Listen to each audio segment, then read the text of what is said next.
Assalamu alaikum students. I hope you all are fine and safe at home. This is week 6 and lecture number 1.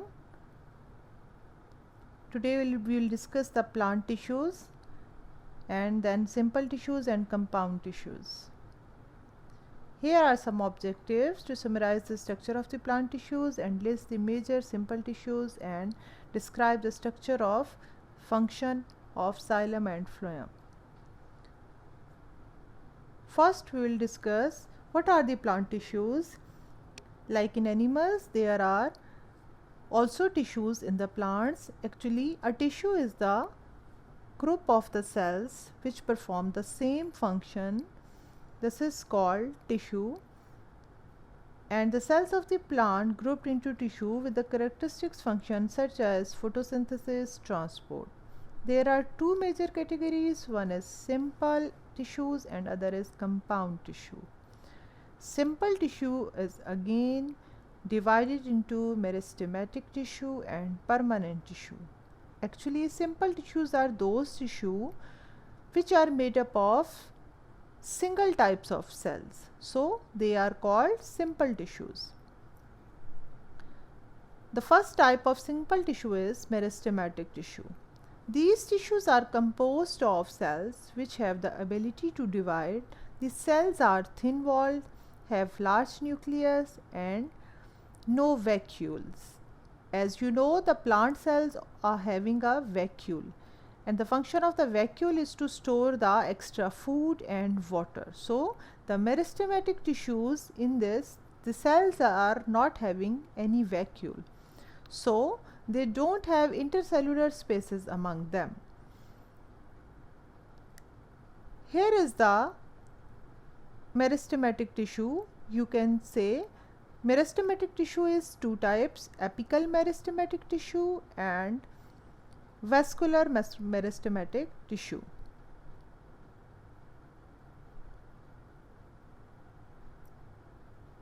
Now we will discuss the permanent tissue. Permanent tissue is that tissue which originates from the meristematic tissue, because you know that the cells of the meristematic tissue has the ability to divide, but in the permanent tissue they has no ability to divide. But permanent tissue originates from the meristematic tissue and the cells do not have ability to divide. It is further divided into following types. First is the epidermal tissues. As you know, there is also the epidermal tissues in the animals, because epidermal is the uppermost layer of the skin, and in plants the epidermal tissues are composed of a single layer of cells and they cover the plant body. They act as a barrier between the environment and the internal plant tissue. So, you can say epidermal tissue protect the plant body from the environment. They are also responsible for the absorption of water and minerals. On stem and leaves, they secrete the cutin. Cutin is the actually coating in which prevents evaporation, as the water loss from the leaves and the stem. So, due to the cutin, the water evaporation is prevented. Here you can see the epidermal tissues. Epidermal cells are very close to each other, and you can see the epidermal cells of the leaf. Here are the guard cells and stomata openings, you can see in the diagram, and from the stomata the gaseous exchange take place. These are the epidermal cells of the leaf. Second type of the permanent tissue is ground tissue. Ground tissue are made up of parenchyma cells, and parenchyma cells are the most abundant cells in the plants. Overall, they are having a spherical but flat at the point of the contact. It means their shape is spherical, but when they join to the other cell at the point of the contact, they are flat, and their cell walls are thin and they are having the primary cell walls, and they are also having the large vacuoles for the storage of the food. In leaves, these parenchyma cells are also called the mesophyll cells, and these mesophyll cells are the sites of photosynthesis. We can say in the leaves, these parenchyma cells take part in the photosynthesis and they are called mesophyll cells. Third type is called the support tissue. These tissues provide the strength and the flexibility to the plant.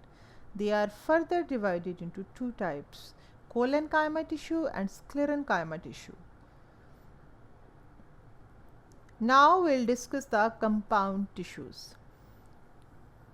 First we have discussed the simple tissues, and now we are coming to the compound tissue. As the name indicates, simple tissue is made up of one type of cells, and the compound tissues, they are made up of more than one type of cells. So they are called compound or complex tissues. The major tissues which include in compound tissue, they are xylem and phloem tissues, found only in vascular plants and are examples of the compound tissue. About the xylem and phloem tissue, you already have studied in the class 8th and class.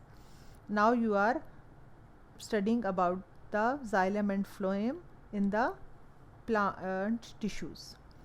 You know, plant tissues like xylem, it is responsible for the transport of the water and the dissolved substances from the roots to the aerial parts of the plant.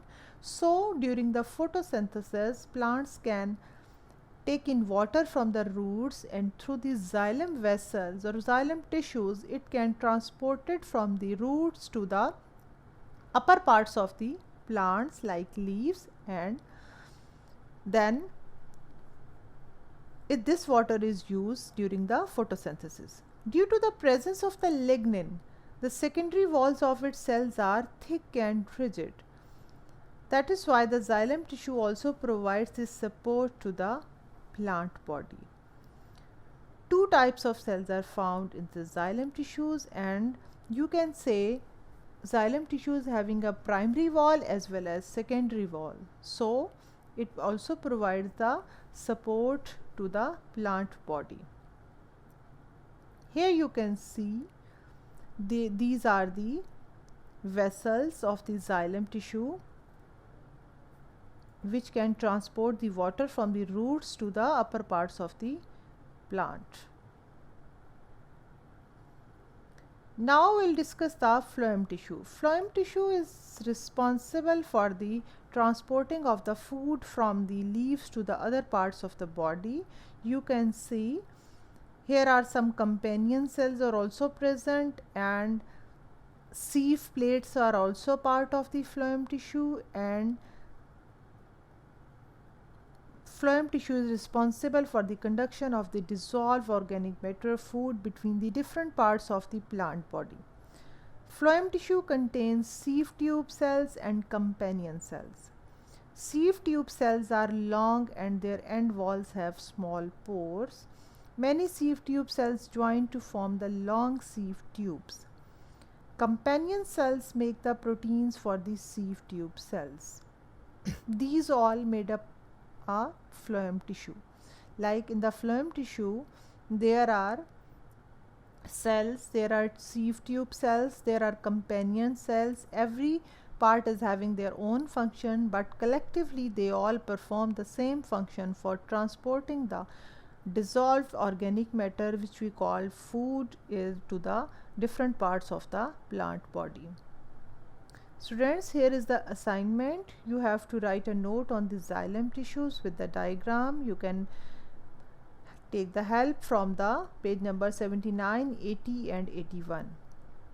Second question is describe the epidermal tissue with the help of the diagram. You can make the diagram of the epidermal tissue. You can show the stomata and the guard cells in it, and you have to write the function of the epidermal tissue. In the next lecture, we will review the chapter. Before the review, you have to read or you have to study the whole chapter so that we can discuss easily. Okay, thank you very much. See you in the next lecture. Allah Hafiz.